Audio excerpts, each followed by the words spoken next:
माँ दुर्गा आदि शक्ति की जय हो। जय महाकाल, जय जय महाकाल। सभी जिज्ञासु महानुभावों को पंडित अशोक शर्मा उज्जैन वाला का नमस्कार। आज हम चर्चा करेंगे कि ज्योतिष शास्त्र जो है उसको प्रत्यक्ष शास्त्र माना गया है। प्रत्यक्ष शास्त्र कैसे माना गया है?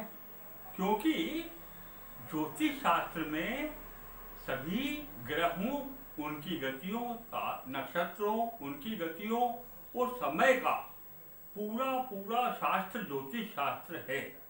तो कैसे ग्रह प्रभाव डालते हैं और वो प्रत्यक्ष दिखता है।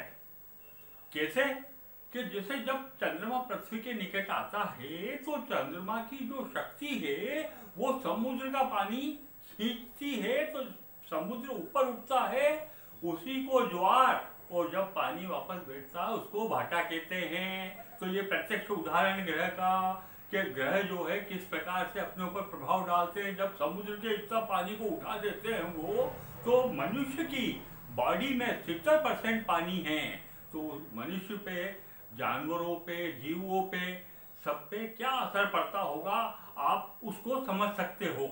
ऐसे ही सूर्य देव उत्तरायण होते हैं, दक्षिणायन होते हैं। जब हमको गर्मी लगती है सूर्य पृथ्वी के निकट होते हैं, और जब हमको ठंड लगती है सूर्य पृथ्वी से दूर होते हैं।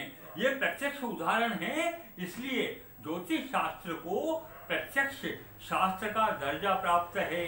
ऐसे विद्वान ज्योतिष जब पत्रिका देखता है और फलित आपको बताता है तो प्रत्यक्ष उदाहरण है कि वो जो है आपको जब पत्रिका देख के और उनकी गणना करके वो आपको बता रहा है, इसलिए इसको प्रत्यक्ष शास्त्र का दर्जा दिया हुआ है। आप मेरा वीडियो देख रहे हैं, आपको अच्छा लग रहा है, आप मेरे वीडियो को सब्सक्राइब कीजिए, लाइक कीजिए और ज्यादा से ज्यादा अपने मित्रों को शेयर करिए। आपने देखा होगा जन्म कुंडली में, अपन जब जन्म कुंडली बनाते हैं उसमें 12 ग्रह होते हैं।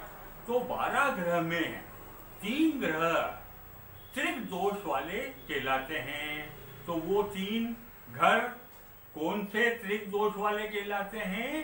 तो आप जब लग्न से चलते हो तो लग्न से 6ठा घर,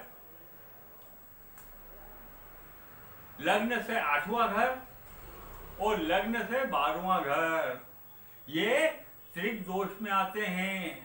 ये त्रिक दोष में आते हैं तो क्या होता है इसके अंदर? तो ये त्रिक दोष में आने के कारण इन घरों में 6, 8, 12 इन घरों में कोई सा भी ग्रह आ जाता है तो वो ग्रह दूषित हो जाता है, और दूषित होने के कारण शुभ फल देने में असमर्थ हो जाता है।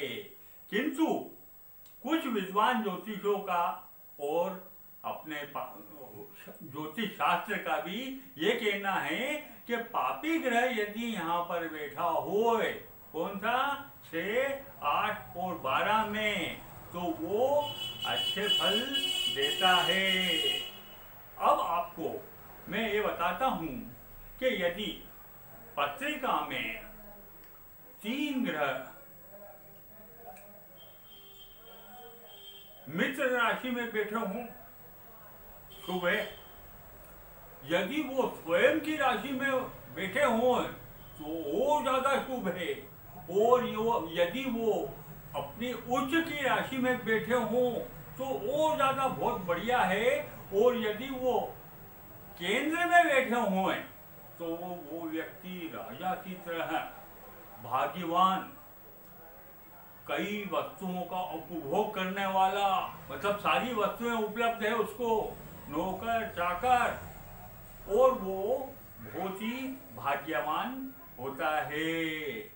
और यदि 3 ग्रह नीच के हो जाए, नीच के हो किसी की पत्रिका में, तो वो अशुभ फल देंगे, और अशुभ फल देने के कारण वो आदमी अपनी जिंदगी में निरंतर संघर्ष करता हुआ सफलता से दूर, हैरान परेशान होता है, और वो अपनी जीवन चक्र में उलझा हुआ ही रहता है।